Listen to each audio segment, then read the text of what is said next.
Queridos hermanos y hermanas de Discípulos de Cristo, les doy la más cordial bienvenida a este programa.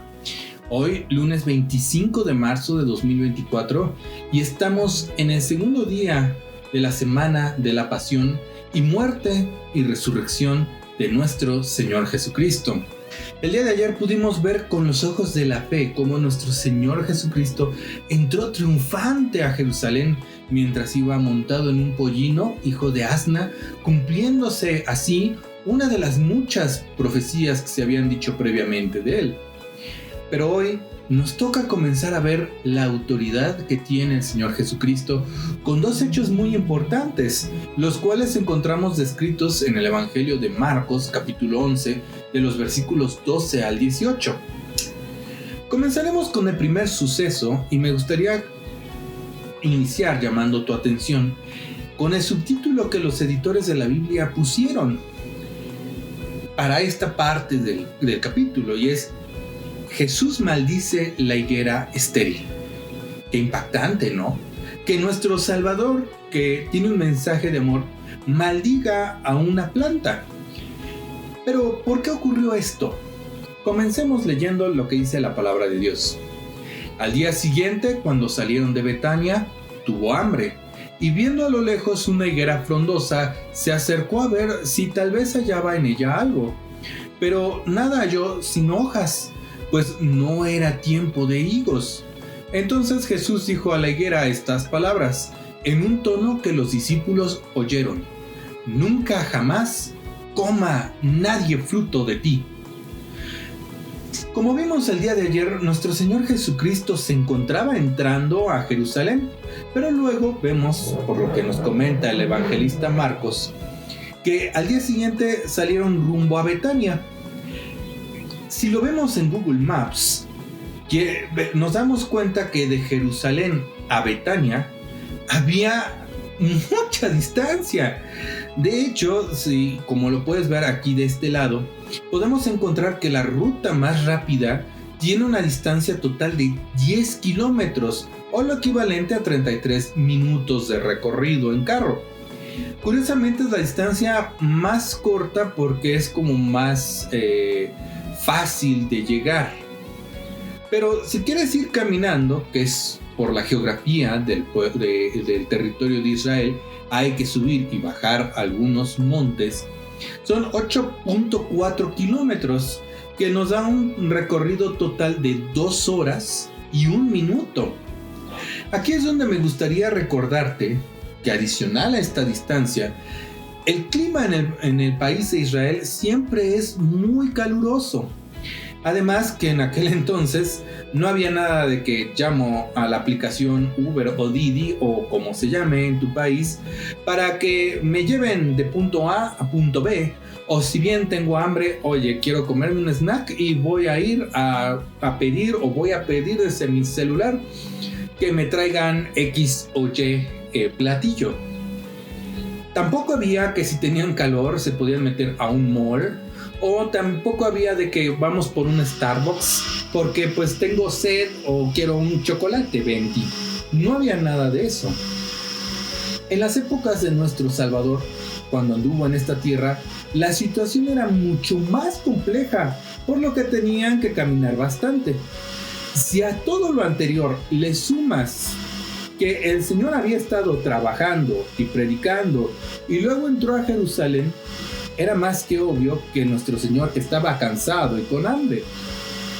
Ahora, si ponemos un poco de más atención, vemos que de Betania se habían dirigido de vuelta a Jerusalén. Es decir, estaban otra vez recorriendo 10 kilómetros más. Así que en total habían recorrido cerca de 20 kilómetros en espacio de un día.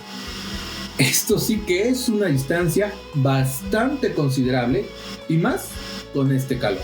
Ahora bien, cuando vemos que el Señor Jesucristo se acerca a la higuera y no encuentra nada, nos quedamos pensando, ¿por qué maldijo a esa higuera? Y tal pareciera que en la narrativa del evangelista nos encontramos con que nos han dividido la historia en dos partes. Pero aquí es donde vale la pena resaltar la especificación que hace el evangelista en el versículo 14, cuando dice: entonces Jesús dijo a la higuera estas palabras, en un tono que los discípulos oyeron. Es muy importante este detalle porque el Señor lo hizo público. ¿Para qué? Bueno, porque más adelante, cuando los discípulos regresen de donde se encontraban, se dan cuenta que la higuera se secó y eso los dejó muy sorprendidos. ¿Por qué la higuera se secó? Porque nuestro Señor Jesucristo tiene autoridad sobre todas las cosas y su palabra es suficiente para que las cosas ocurran. En esta primera parte del pasaje podemos aprender que nuestro Señor Jesucristo tiene autoridad sobre todas las cosas de la naturaleza, aun aquellas cosas que consideramos que no son de gran trascendencia, pero todo está sujeto a su voluntad y a su autoridad. Naturalmente, los discípulos se espantaron. Incluso Pedro se acercó y le dijo: Maestro, mira, la higuera que maldijiste se ha secado. Respondió Jesús: tened fe en Dios. Os aseguro que cualquiera que diga a este monte: quítate y échate en el mar, sin dudas en su corazón, sino creyendo que se hará lo que dice, lo que diga se hará. Por tanto os digo, todas las cosas que pedís en oración, creed que ya lo habéis recibido y lo obtendréis. ¿Qué podemos aprender de aquí? Bueno, primero y por sobre todas las cosas, nuestro Señor Jesucristo tiene autoridad sobre todas y cada una de las cosas que existen en este mundo. Segundo, debemos de tener fe en Cristo Jesús, Señor nuestro. Recordemos que siempre que oremos debemos orar en el nombre de nuestro Señor Jesucristo, pero teniendo fe que si lo que pedimos a Él o a Dios a través de su Hijo Jesucristo nos lo puede otorgar siempre y cuando esté dentro de su voluntad. Ahora bien, esto no fue el único evento que ocurrió en el lunes de autoridad, sino que vemos, como lo comenté hace rato, que el evangelista Marcos parece que nos dividió la historia de la higuera en primera parte y segunda parte, y en medio hubo un suceso especial, hubo un suceso que llama nuestra atención, y es cuando nuestro Señor Jesucristo entra al templo y ve que los judíos hacían un montón de negocios chuecos dentro de la casa de Dios, y entonces se enoja porque estaban profanando el santuario y vuelca la mesa de los cambistas y saca a todos los vendedores, a todos los que estaban haciendo comercio dentro de la casa de Dios. Y surge la pregunta: ¿por qué el Señor Jesucristo se enojó? ¿Por qué no le gustó que los judíos hicieran negocios dentro del templo? Bueno, hay dos razones principalmente. La primera obedece a que el santuario es el lugar para orar, para escuchar la palabra de Dios. Recordemos que en el Antiguo Testamento el pueblo de Israel solo podía llegar hasta el patio del templo por lo sagrado que era ese lugar. Sin embargo, y a pesar de lo sagrado que era el lugar, el pueblo de Israel vio la oportunidad de hacer negocios en la venta de animalitos que se utilizaban para ofrecer sacrificio a nuestro Dios, pero lo hacían de una manera no correcta, porque daban los productos más caros, como era la flor de harina, como era toda la masa que se tenía que utilizar, y además los animales que se vendían ahí, la gran mayoría no cumplían con los lineamientos establecidos por Dios para ser ofrecidos en sacrificio. Los vendedores del templo sacaban provecho a través de ganancias deshonestas al vender cosas erróneas o cosas que no cumplían los lineamientos que Dios había establecido a un precio exorbitantemente caro. Pero también el pueblo era el culpable de esta situación. ¿Por qué? Bueno, porque el pueblo no tenía el suficiente cuidado para preparar lo que quería ofrecer a Dios, sino que simplemente habían dicho: bueno, lo encuentro en el templo, lo consigo, y a lo mejor ni siquiera estaban preparados espiritualmente. Hoy en día tenemos a muchas iglesias que siguen el mismo patrón. Hacen de sus cultos verdaderos espectáculos de entretenimiento donde el dar la honra y la gloria a Dios ha pasado un cuarto término. Ya no digo un segundo o un tercer término, no, sino un cuarto término. Quieren llenar la infraestructura o el lugar donde hacen los cultos. Ahora los grupos musicales se convierten en clubes sociales donde las estrellas son las que tocan. Te voy a comentar algo, voy a tratar de hacer una analogía de lo que me parece que ha estado ocurriendo en la iglesia. Aquí en México, en el año de 1940, se introdujo una ley de profesionalización para las diversas actividades dentro de las empresas. Esta ley decía, en palabras más, palabras menos, que para ocupar un puesto de trabajo que se requiere tener algún título universitario con su respectiva cédula profesional, la cual debe estar debidamente registrada ante la SEP, esto es, la Secretaría de Educación Pública, a través de la Dirección General de Profesiones. Esto dio como resultado que muchas empresas que tenían personal que no tenían una carrera universitaria o que no estaban titulados, tuvieran que darles un tiempo de gracia o un tiempo solamente para poder obtener su título y su cédula. Y si no lo conseguían, entonces eran despedidos. De hecho, hoy en día aquí en México, para acceder a trabajos de carácter profesional o bien remunerados, no se puede, las empresas no pueden contratar a nadie que carezca de estos documentos. En el mundo secular, la implementación de la profesionalización de las actividades tuvo un impacto negativo que se revirtió y se volvió positivo. ¿Por qué? Porque a los trabajos o a las posiciones de trabajo que deben de cumplir esos requisitos se les otorga la importancia y relevancia que tiene la educación superior o la licenciatura. También el doctorado, la maestría, el doctorado, los posgrados. Y un título tiene mucho valor porque implica mucho sacrificio que se hizo. Bueno, en el mundo secular ayudó a que se aumentara la calidad de los trabajos y de los productos o del fruto del trabajo que se estaba realizando. Sin embargo, cuando trasladamos esto de la profesionalización de las actividades a la iglesia, no necesariamente va a ser positivo el impacto. ¿Por qué? Porque ahora tenemos grupos de alabanzas que realizan verdaderas audiciones, como si se tratara de entrar a una banda de música secular, y ellos pues ganan u obtienen ganancias a través de utilizar o mercadear el nombre de nuestro Señor Jesucristo. Ahora resulta que pertenecer a un grupo musical de una iglesia es igual a pronto sacar tu disco, tener representantes y pues estar de gira. Ojo, no estamos diciendo que estamos en contra de que se busque la excelencia para servir al Señor. No, por supuesto que estamos a favor de que se busque la excelencia para servir al Señor.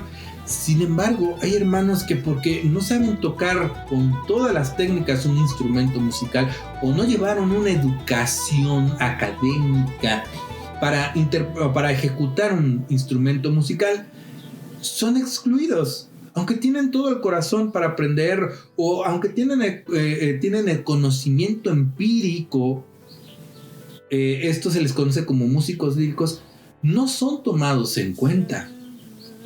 Entonces, también tenemos predicadores que a lo mejor el Señor levantó con un llamado, con un llamado especial, de una forma especial, y toca a la iglesia, pero oh sorpresa, nos encontramos que hay movimientos y hay congregaciones que dicen, no, pues si no tienes una formación académica en tal o cual, pues entonces no te hacemos caso o simplemente no te tomamos en cuenta para alguna actividad.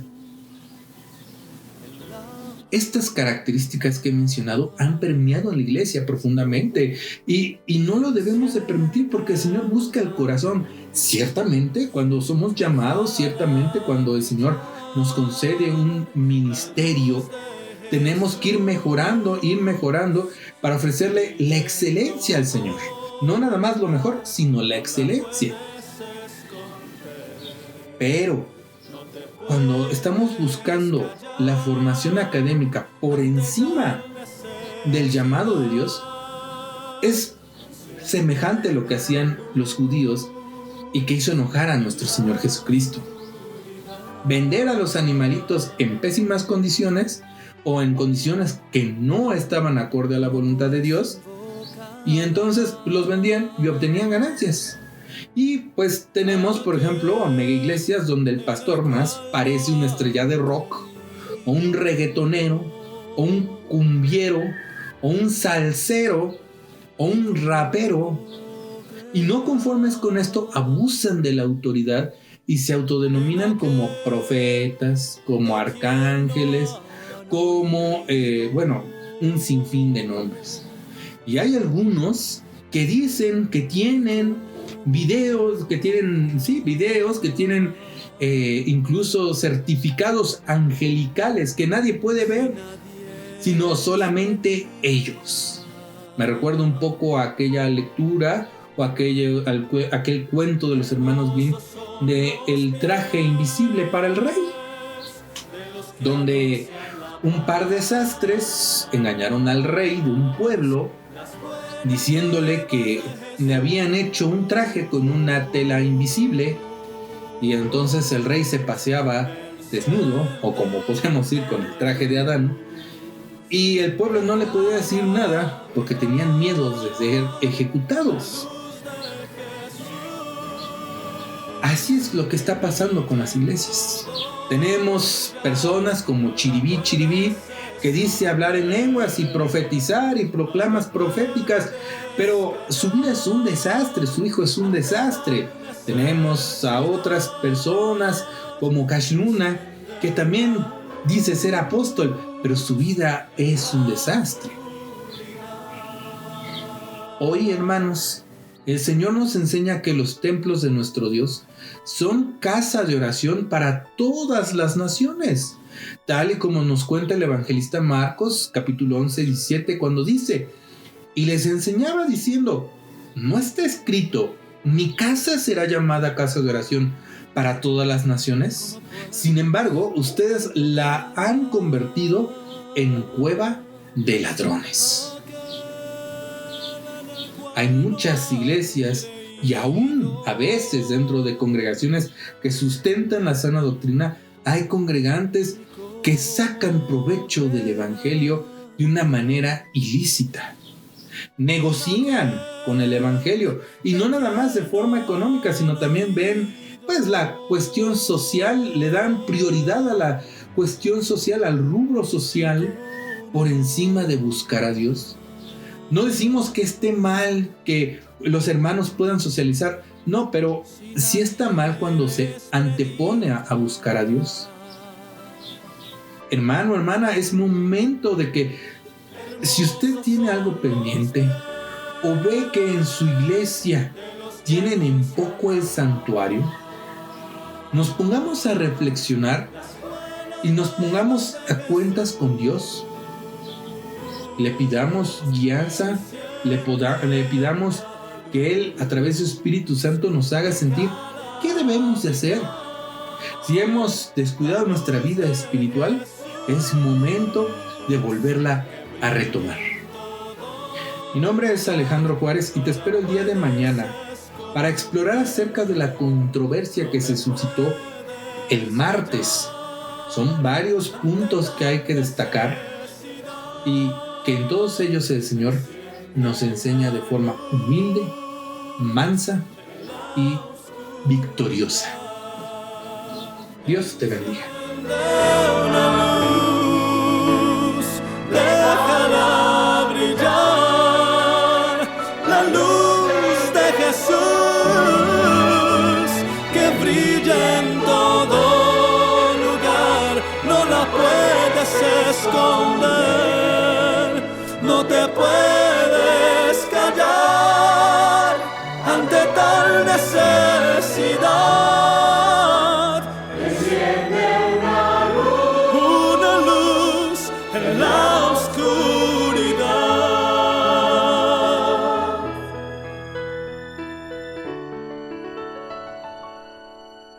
Enciende una luz en la oscuridad.